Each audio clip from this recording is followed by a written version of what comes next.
This is a video for 18-year-old Charlie. 10 years ago, I was 18, leaving school and gearing up for my first summer of freedom, I suppose you could call it.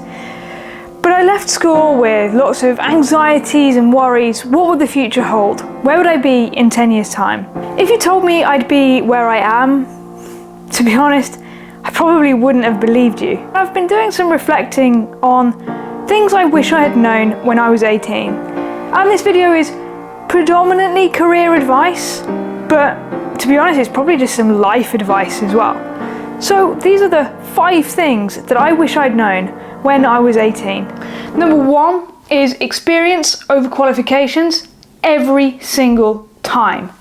Now, I learnt this one the hard way because I was that kid at school that was always studying, always.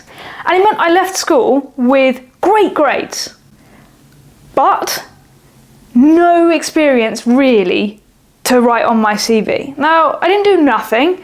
I did do some tutoring, and I did tutoring through the school. So I guess I was paid by the school that I went to, but whatever. The point is, it wasn't like a regular Saturday job, which was giving me that kind of typical 18-year-old experience that you would have on your CV. So when I was leaving school and I was applying for jobs, and boy did I apply for jobs, I was just getting rejected by almost everything. And that's because without experience you can't get a job, without a job you can't get experience, and I just fell into that cycle.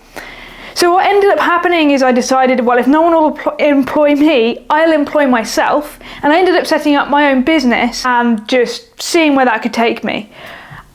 And looking back, I don't regret that, actually. In fact, it is the single best thing I have ever done, because what it did was it gave me a little bit of experience in every area of business.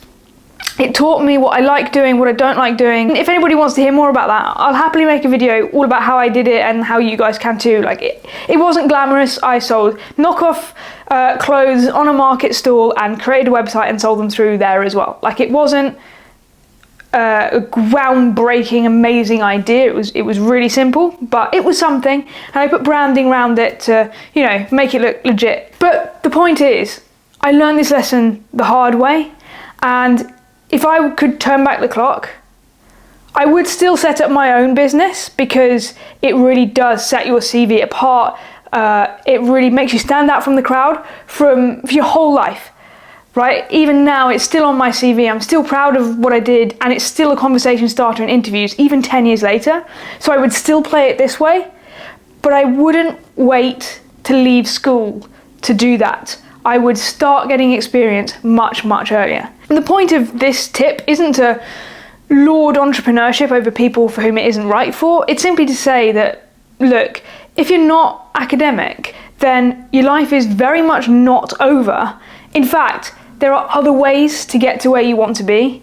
You don't have to be academic. Number 2 is that work-life balance varies. When I was 16, I did my first ever work experience, and in that they taught me that you start at 9, you finish at 5, and that's kind of it. And don't get me wrong, if you are someone for whom work-life balance means every day starting at 9, finishing at 5, then that's great. But I don't look at it like that, because work-life balance can mean different things to different people at different times.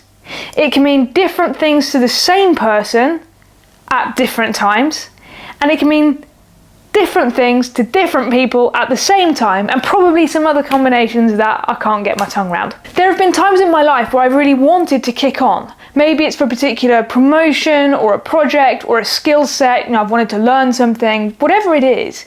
There have been times where I've actively sought, how can I go over and beyond? And if I have to work extra to do that, so be it. But then there have been other times when I've thought, actually, I want to work less because I want to put my personal life first, or there's some other reason why I would want to do that. And so work-life balance is not this continuum that we're always following. It's more of a kind of peaks and troughs. My point is, I think we place too much emphasis on work-life balance as numbers rather than work-life balance as needs.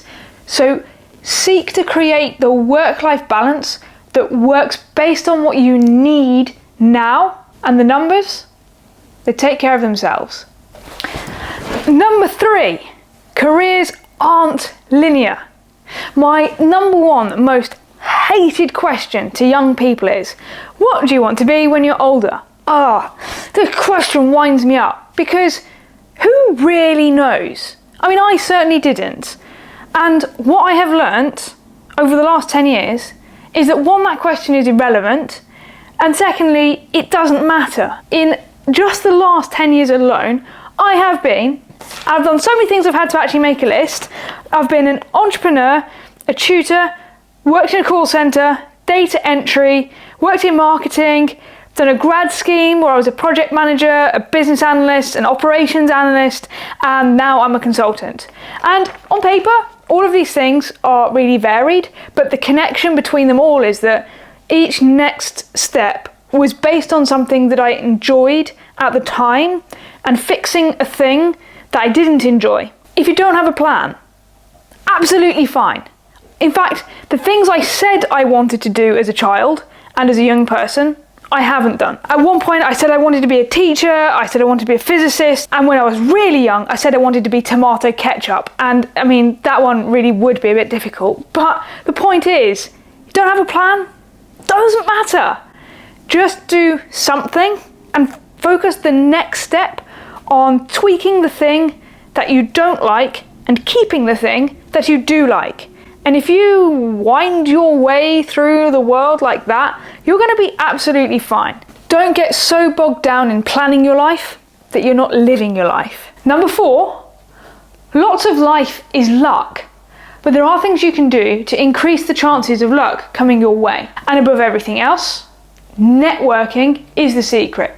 Now, I think I've said this on the channel before, but I'm going to say it again because it's so true. Your network is your net worth. Think about that for a second. If you can find a way to network with people of similar interests, then 2 great things are going to happen. Firstly, you're going to increase your knowledge about a particular topic.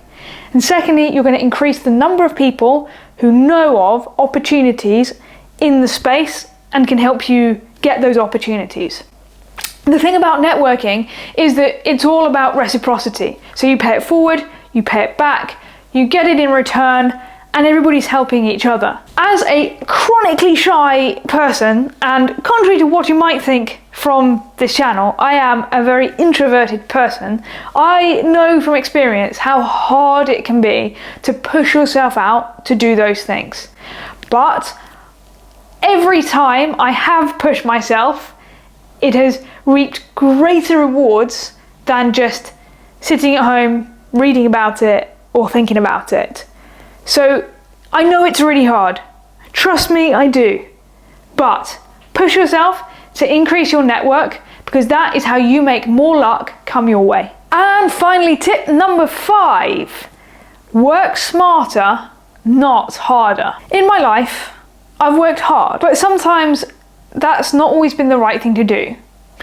There was a time in my early 20s when I used to pride myself on the fact that I could outwork the people around me. I could sit there longer, operate on less sleep, and just churn through more work than most of the people around me. I had no problem with working 20-hour days. In fact, I set out to get the amount of work in my bucket that would be about 20 hours worth of work a day.